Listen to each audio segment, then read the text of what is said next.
கர்த்தருடைய பரிசுத்த நாம மகிமைப்படுவதாக. இந்த ஆகஸ்ட் மாதத்தில் உங்களை சந்திப்பதில் மிகுந்த மகிழ்ச்சி அடைகின்றேன். கடந்த 2 மாதங்களாக செய்தி கொடுக்கவில்லை. நீங்கள் அநேகருக்கு இதை ஃபார்வர்ட் பண்ணுங்கள், அவங்கள ஆசீர்வதிக்கப்படட்டும். இந்த 8வது மாதத்தினுடைய வாக்குத்தத்தம் என்ன என்று ஜெபிக்கும்போது ஏசியா மூலமாய் கர்த்தர் சொன்ன வார்த்தை ஏசியா 62:2, ஜாதிகள் உன் நீதியையும் சகல ராஜாக்களும் உன் மகிமையையும் காண்பார்கள். ஜாதிகள் உன் நீதியையும் சகல ராஜாக்களும் உன் மகிமையையும் காண்பார்கள். அப்படின்னா நம்முடைய நீதி, நம்முடைய மகிமையை குறித்து அநேகருக்கு தெரியல. நம்ம என்னைக்கு ரட்சிக்கப்பட்டோமோ அன்னைக்கே நம்ம நீதிமான்களாக்கப்பட்டுறோம். கிருபையினாலே விசுவாசத்தை கொண்டு ரட்சிக்கப்பட்டு நம்ம நீதிமான்களாக்கப்பட்டிருக்கிறோம். ஒரு காலத்தில் பாருங்க, மகிமை இழந்தவர்களாக இருந்தோம். ரோமரில் பவுல் சொன்னது போல எல்லாரும் பாவம் செய்து தேவ மகிமை இழந்துட்டாங்க. ஆனால் என்னைக்கு நம்ம ஆண்டவராக இயேசு கிறிஸ்துவை ஏற்றுக்கொண்டோமோ அந்த மகிமை வந்துடுச்சு. மகிமைன்னு சொன்னாலே அது ரொம்ப பேருக்கு விளக்கம் தெரியல. இப்போல்லாம் மகிமைனா செயற்கையாக அந்த புகையெல்லாம் லைட்லாம் போடுறதா மகிமை நினச்சிட்டு இருக்கிறாங்க. மகிமைன்னு சொன்னாலே ஒரு மாபெரும் வல்லமை. மகிமைன்னு சொன்னாலே விவரிக்க முடியாத ஒரு அற்புதம். இயேசு கானா ஒரு கல்யாண வீட்டில் அற்புதத்தை செய்து மகிமையை வெளிப்படுத்தினாராம். அப்போ பாருங்க, இயேசு யார் இப்படிப்பட்ட ஒரு தண்ணியை திராட்சரசமாக மாற்ற முடியும் ஒரு வல்லமை உடையவர் என்பதை அதுதான் மகிமையாக தெரிஞ்சுது. இப்போ இன்னைக்கு என்ன, இந்த மாதத்துக்கு என்ன, ஓ மகிமையை எல்லா ராஜாக்களும் பார்ப்பார்கள். சகல ஜாதிகள் உன் நீதியையும் சகல ராஜாக்களும் உன் மகிமையும் காண்பார்கள். அதனால தான் அங்கே வாசிக்கும்போது 37ஆம் சங்கீதம் 6வது வசனத்தை வாசிக்கும்போது, உன் நீதியை வெளிச்சத்தை போலவும் உன் நியாயத்தை பட்ட பகலை போலவும் விளங்க பண்ணுவார். இப்போ நல்லா நம்ம தெரிஞ்சுக்கணும், அநேக நேரங்களில் நம்முடைய நீதி, நம்முடைய மகிமை மறைக்கப்பட்டிருக்கிறது. இந்த மாதத்தில் கர்த்தர் எல்லாவற்றையும் வெளிச்சத்தை போல கொண்டு வர போகிறார். நம்முடைய நீதியை எல்லாரும் பார்ப்பாங்க, நமக்கு நீதி கிடைக்கும். நம்முடைய மகிமையை சாதாரணமானவர்கள் அல்ல, ராஜாக்களும் காண்பார்கள். எப்படிங்க? ராஜாக்களும் காண்பார்கள். அதனால தான் ஏசியா 60ஆம் அதிகாரத்தில் வாசிக்கிறோம், உதிக்கிற உன் ஒளியினிடத்திற்கு ராஜாக்கள் நடந்து வருவார்கள். இந்த தேசம் இருளில் இருக்குது. இந்த தேசத்தை வெளிச்சத்தில் கொண்டு வருவதற்கு ஆண்டவர் நம்மை தான் பயன்படுத்துகிறார். இப்போ ஒரு சிலரை குறித்து இப்போ நாம் பார்க்க, ஆதியாகமம் 20ஆம் அதிகாரம் 7ஆம் வசனம். அங்கே என்ன நடக்குது? ஆண்டவர் போய் அபிமெலேக்கிட்ட பேசுகிறார். என்ன பேசுகிறாரு? அந்த மனுஷனுடைய மனைவியை அவனிடத்தில் அனுப்பிவிடு, அவன் ஒரு தீர்க்கதரிசி, நீ பிழைக்கும்படி அவன் உனக்காக வேண்டுதல் செய்வான். உங்களுக்கு நல்ல தெரியும் இந்த சம்பவம். ஆபிரகாம் ஆடு மேய்ச்சிட்டு போகிறார், ஒரு மெய்ப்பர், சாதாரணவன். ஆனால் அந்த அபிமெலேக்கு ஒரு ராஜா. என்ன நடக்குது? ஒரு தப்பு பண்ணிட்டார். என்ன தப்பு பண்ணிட்டார்? தன்னுடைய மனைவியை ரொம்ப அழகுள்ளவள்னு கண்டு என்ன சொல்லிட்டாரு? சகோதரின்னு சொல்லிட்டாரு. தவறு தான். அதனால தான் யாக்கோபே சொல்கிறார், நம்ம அநேக விஷயத்தில் தவறுகிறோம். தவறிட்டார். இதனுடைய விளைவு அவளை அரண்மனை கொண்டு போயிட்டாங்க. இப்போ ஆபிரகாம் என்ன துடிச்சிருப்பார்? யார்கிட்ட போய் சொல்லுவார்? யார்கிட்ட நியாயம்னா? அவர் ராஜா, இவர் சாதாரண ஆள். அவன் என்ன நினச்சிருப்பான்? ஆடு மாடு மேய்க்க வந்தவன் தானடா அவன், சாதாரண ஆடு மேய்க்கிறவன் தானே, அப்படி தான் நினச்சிருப்பான்.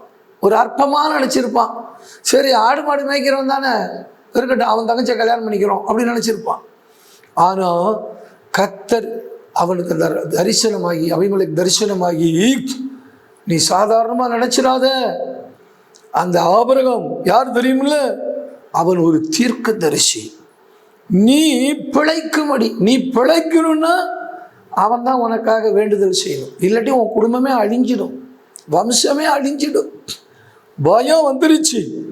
என்ன பண்ணுறான், காலையில் எல்லாரையும் கூப்பிட்டு நடந்ததை சொல்கிறான். எல்லாரும் பயந்தார்கள். எல்லாரும் பயந்துட்டாங்க. ஐயோ, கடவுளே வந்து சொல்லிட்டார் இவன் ஒரு தீர்க்கதரிசி.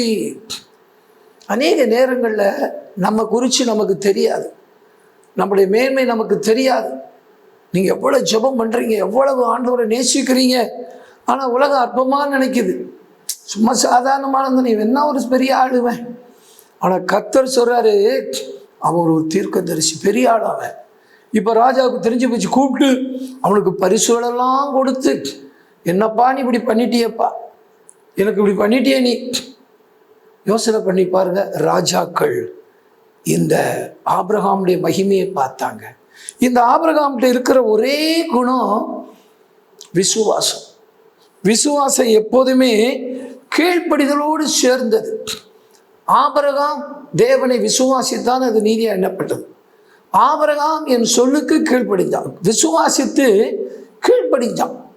இன்னைக்கு நம்முடைய வாழ்க்கையில் இந்த விசுவாசமும் கீழ்ப்படிதலும் இணைந்து இருக்கும்போது நம்முடைய மகிமையை ராஜாக்களும் பார்ப்பார்கள்.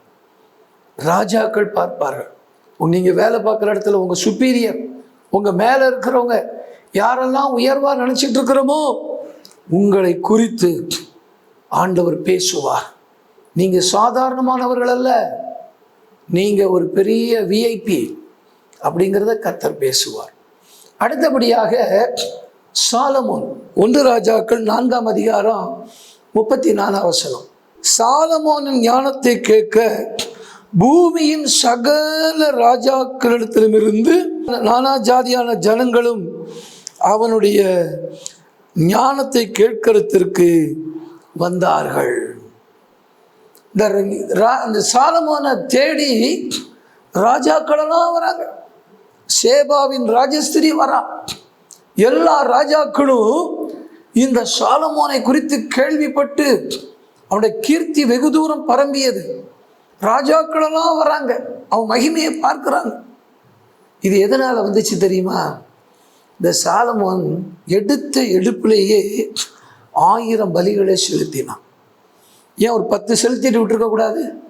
ஒரு 100 செலுத்திட்டு விட்டுருக்கக்கூடாது? 1000 பலிகளை செலுத்தினான். நான் நினைக்கிறேன் அது எத்தனை நாள் ஆணிச்சோ தெரியல. ஆனால் அதை முடிக்க அன்றைக்கு அன்று ராத்திரியிலே கர்த்தர் தரிசனமாகி நீ விரும்புகிறதை என்னிடத்தில் கேளுந்தார். உடனே சாலமோன் பயந்து போய், எனக்கு ஒன்றும் வேணாம்ப்பா, எனக்கு இவ்வளோ ஜனத்தை கொடுத்துருக்கிறீர், இந்த ஜனங்களை நியாயம் விசாரிக்க எனக்கு ஞானம் மட்டும் போதும். சாலமோன் இந்த காரியத்தை கேட்டது கர்த்தருக்கு ரொம்ப பிரியமாயிடுச்சு. சே, அது ராஜாக்குடைய ரத்தத்தை கேட்கல, எதிரியோட கேட்கல, எதையும் கேட்கல, ஐஸ்வர்யத்தை கேட்கல, ஞானத்தை கேட்டுட்டானே சொல்லிட்டு சொன்னாரு, நீ கேட்ட ஞானத்தையும் கொடுத்தேன், நீ கேளாத ஐஸ்வர்யத்தையும் கொடுப்பேன், கனத்தையும் கொடுப்பேன். பாருங்க ஆண்டவர்கிட்ட எப்படி பெற்றுக்கிறான் பாருங்க. இன்னைக்கு நம்ம கர்த்தரை துதிக்க துதிக்க துதிக்க அவர் தினம் நம்மளை கேட்பார், நீ விரும்புகிறத என்னிடத்துல கேள். பாருங்க என்னத்தை கேட்டான்? ஞானத்தை. இப்போ ஞானம்னா யார் நமக்கு தெரியும்? இயேசு கிறிஸ்து. ஆண்டவரை பார்த்து, ஆண்டவரே, நான் ஃபாதர் பாட்டெல்லாம் டெய்லி காலைல 1 மணி நேரம் பாடுறேன். அதிகமாக வேறு பாட்டெல்லாம் பாட மாட்டேன். ஏன்னா எப்போ பார்த்தாலும் ஆண்டவரே நீர் போதும், நீர் மாத்திரம் போதும், உங்களை உயர்த்துகிறேன். இதை சொல்ல சொல்ல சொல்ல வேறு எது வேண்டாம் ஆண்டவரே, நீங்கள் எனக்கு போதும் அப்படி சொல்லிட்டோம்னு சொன்னாலே நமக்கு விசேஷத்தை ஞானத்தை கொடுப்பார். அது எல்லா இடத்துலையும் பரவும். ராஜாக்கள் எல்லாம் தேடி வருவார்கள். ராஜாக்கள் உன் நீதி, உன்னுடைய மகிமையை காண வருவார்கள். சகல ஜாதிகளும் உன் நீதியையும், பூமியின் ராஜாக்கள் எல்லாம் உன்னுடைய மகிமையை காண்பார்கள். இப்போ சாலமோன் கொடுக்கப்பட்ட ஞானத்தை எல்லாரும் பார்த்தார்கள். இப்போ அடுத்தபடியாக ஒரு நபரை நான் பார்க்குறேன். அது யாருன்னா யோசுவா. உங்களுக்கு தெரியும், இந்த யோசுவா குறித்து வாசிக்கிறேன் பாருங்க. இஸ்ரவேல் புத்திரர் கடந்து தீரும் அளவும் கர்த்தர் யோர்தானின் தண்ணீரை அவர்கள் முன்பாக வற்றி போக பண்ணினதை யோர்தானுக்கு மேல் கரையில் குடியிருந்த எமோரியரின் சகல ராஜாக்களும் கேட்ட முதற்கொண்டு அவர்கள் இருதயம் கரைந்து இஸ்ரவேல் புத்திற்கு முன்பாக சோர்ந்து போனார்கள். உங்களுக்கு தெரியும், யோர்தானை பிரிச்சுட்டார். எப்போதுமே இந்த நம்ம யோசுவா ஆண்டவரை பார்த்து பேசுகிறவர். உங்களுக்கு தெரியும், யோசுவா கர்த்தரை பார்த்து பேசி அப்புறம் சூரியனை பார்த்து பேசுகிறாரு. சூரியனே நில்லுங்கிறாரு, சந்திரனே நின்றுடுச்சு.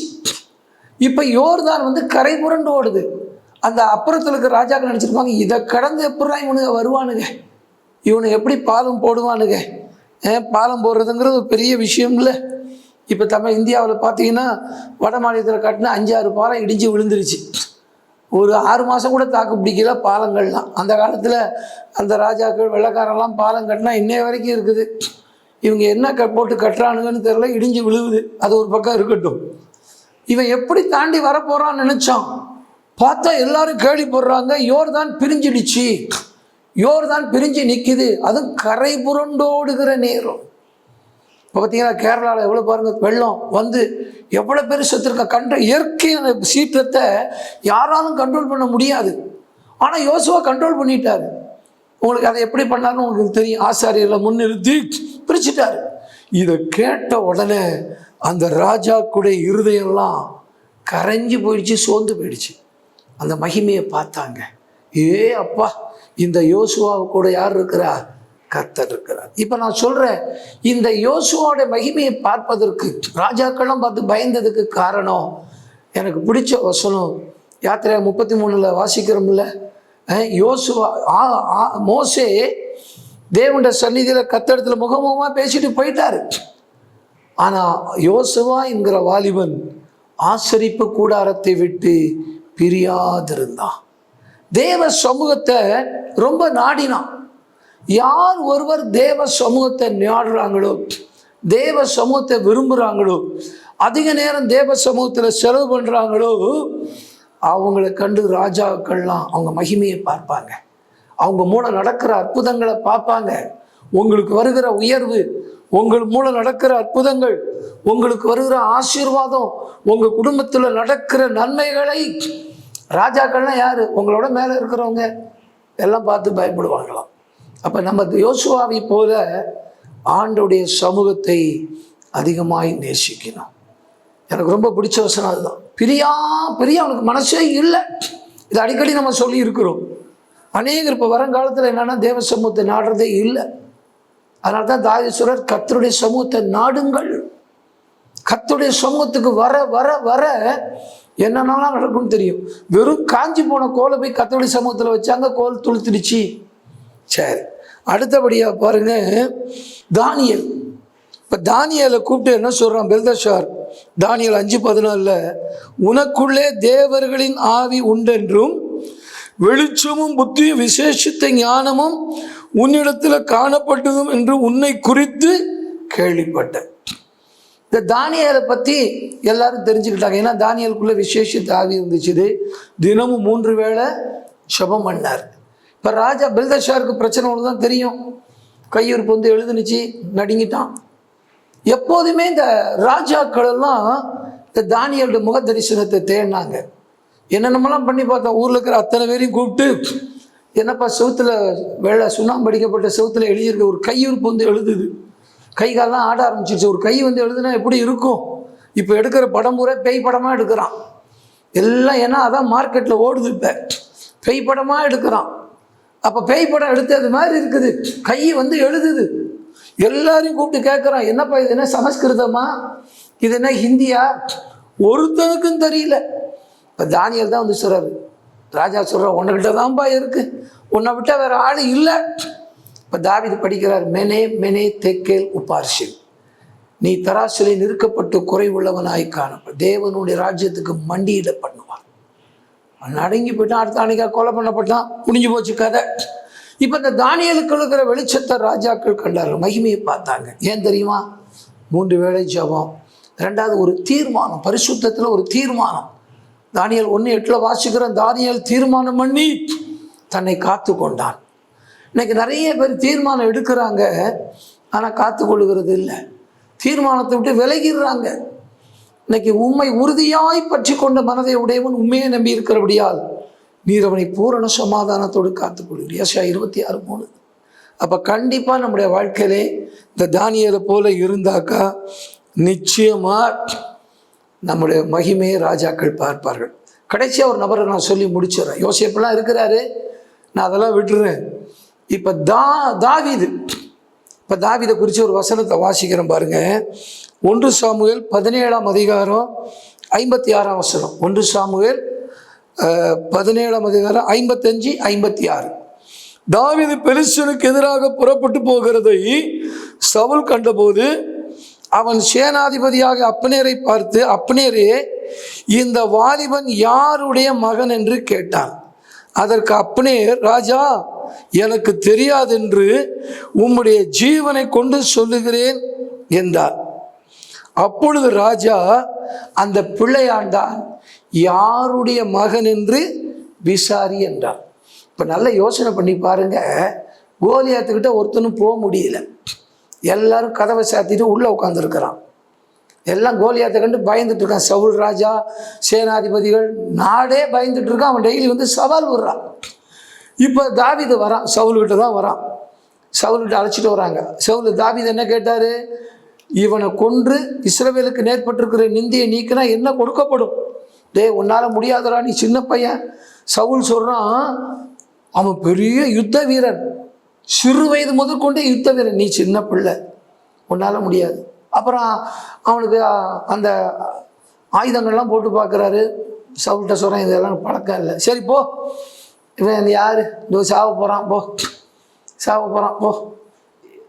விசாரிக்கவே இல்லை. நல்லா தெரிஞ்சிங்க, அவ்வளோ தூரம் வந்திருக்கான். எப்போ நீ யார் பிள்ளைன்னு கேட்டிருக்கலாம்ல? இவ்வளோ தூரம் வந்து இவனை கொல்றேன்னு நிற்கிறிய, நீ யாருடைய மகன் அப்போ கேட்டிருக்கணும்ல? அப்போ கேட்கல. ஏன் கேட்கலன்னா, இவன்லாம் ஜெயிக்கவா போகிறாங்க, போய் சாக போகிறான், சரி தலையெழுத்து.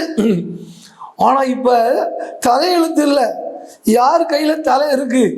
கோலியாத்துடைய தலை தாவீது கையில் இருக்குது. தலையை வாங்கி கையில் வச்சிருக்கிறோம். இப்போதான் சவுல் விசாரிக்கிறான், இவன் யாருடைய மகன். நீங்களும் நானும் எல்லாம் சும்மா சாதாரணமாக நினச்சிட்டு இருக்கானுங்க, இவெல்லாம் என்ன ஆளுன்னு. ஆனால் சாத்தானுடைய தலை யார் கையில் இருக்குது? நம்ம சிண்டு அவன் நம்ம கையில் இருக்குது. நம்ம மூலமாக தான் பிசாசை விரட்டுறாரு. அத்தனை சாமியும் விரட்டுறது நாம தான் குருசாமி. எல்லாத்தையும் விரட்டுற சாமி யாரு? எல்லா பவர் நம்ம கொடுத்துருக்கிறாரு. இப்போதான் இந்த உலகம் தெரியுது இவங்க யாரு. இயேசுவை பார்த்து கேட்குற, எந்த அதிகாரத்தினால இவர் செய்கிறாரு? பேதுரு யோவானையும் கேட்குறாங்க, நீங்க எந்த அதிகாரத்தில் இதை செய்றீங்க? அது வரைக்கும் விசாரிக்க மாட்டான், அவனுக்கு தெரியாது. ஆனா நம் மூலமாய் கர்த்தர் பெரிய காரியங்களை செய்யும் போது ராஜாக்களும் மகிமையை பார்ப்பார்கள். அது வரைக்கும் சும்மா அந்த கோமணம் தானே கட்டி இருக்கிறான். என்ன இவன் பெரிய ஆள் நினைச்சான். இப்ப கேட்கிறான், அப்பனே இவன் யாருடைய மகன் எனக்கு தெரியாதியா, போய் விசாரி, அவன் யாருடைய மகன் விசாரி.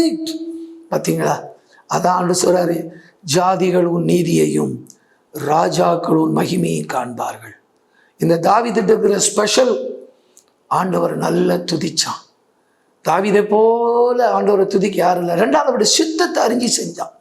அதனால தான் ஆண்டவர் சொன்னாரு, அவனை தள்ளி இவனை ஏற்படுத்தின. ஏன்னா எனக்கு இஷ்டமானவன், என் இருதயத்துக்கு ஏற்றவன், எனக்கு சுத்தமானவைகளை செய்வான். இன்னைக்கு இந்த தேசத்துல கர்த்தருடைய பிள்ளைகள் பாதி பேர் தேவ சுத்தம் செய்யறது கிடையாது. அதான் ஃபெயிலியர் ஃபெயிலியர் ஃபெயிலியர் ஃபெயிலியர். ஊழியத்தில் ஃபெயிலியர், குடும்பத்தில் ஃபெயிலியர், தொழிலில் ஃபெயிலியர். ஒரு 10 நிமிஷம் முழங்கால் போட்டு, ஒரு அரை மணி நேரம் முழங்கால் போட்டு, ஆண்டவரே நான் என்ன செய்ய சித்தமாக இருக்கிறீர்? சவுல் கேட்டார்ல பவுல், நான் என்ன செய்ய சித்தமாக இருக்கிறீர்? இன்னைக்கு எல்லாம் அவன் இஷ்டம், அவன் என்ன நினைக்கிறான் அதை செய்ய நினைக்கிறான். Total failure. கொஞ்ச நாளைக்கு இந்த ஃபேன் ஆஃப் பண்ணால் உடனே ஆஃப் ஆகாது, கொஞ்ச நேரம் சுற்றிட்டு தான் ஆஃப் ஆகும், உடனே ஆஃப் ஆகாது, பிரேக் பிடிச்சது மாதிரி. அது மாதிரி அவன் நினச்சிக்குவான், நம்ம ஃபேன் ஓடிட்டு தானே இருக்குன்னு நினைப்பான், ஆஃப் ஆகிடும். இன்னைக்கு தெரிஞ்சிங்க, தாவீதை போல தேவ சுத்தத்தை அறிஞ்சு கொண்டு செஞ்சீங்கன்னா ராஜாக்கள் உங்களை விசாரிப்பாங்க, உங்கள் மகிமையை காண்பார்கள். ஆகினால ஆபிரகாம அபிமெலேக்கு அற்பமாக நினச்சோம், அப்புறம் தான் தெரிஞ்சது யாருன்னு. சாலமோன் ஞானத்தை கேட்க எல்லா ராஜாக்களும் ஓடி வந்தாங்க. யோசுவா செய்ததை பார்த்துட்டு ராஜாக்களுக்கெல்லாம் பயம் வந்து அவங்களோட இருதயம்லாம் கரைஞ்சு போயிடுச்சு, சோர்ந்து போயிட்டாங்க. தானியேலை கூப்பிட்டு பெல்தாசார் கேட்க, ஏயா உன்னை விட வேற ஆள் கிடையாது, உன்னதான் நீ தான், உனக்குள்ளதான் தேவருடைய ஆவிய வெளிச்சம் இருக்குது. தாவீது கிட்ட தான் பவர் இருந்துச்சு. இவன் யாருடைய இவன் தான் இவ்வளவு பெரிய இஸ்ரவேலுக்கு ரட்சிப்பை உண்டாக்கினான். இந்த வசனத்தை மனசுல பதிச்சுங்க. ஜாதிகள் உன் நீதியையும் ராஜாக்கள் உன் மகிமையையும் காண்பார்கள். கர்த்தர் இந்த மாதத்துல உங்களை பெரிய அளவில் உயர்த்துவார். உங்களை கொண்டு கர்த்தர் பெரிய காரியங்களை செய்வார். உங்களை அற்பமா பார்த்தவர்கள், ஏளனமாய் பார்த்தவர்கள், இளக்காரமாய் பார்த்தவர்கள் உங்க மகிமையை கண்டு உங்களுக்கு பயப்படுவார்கள்.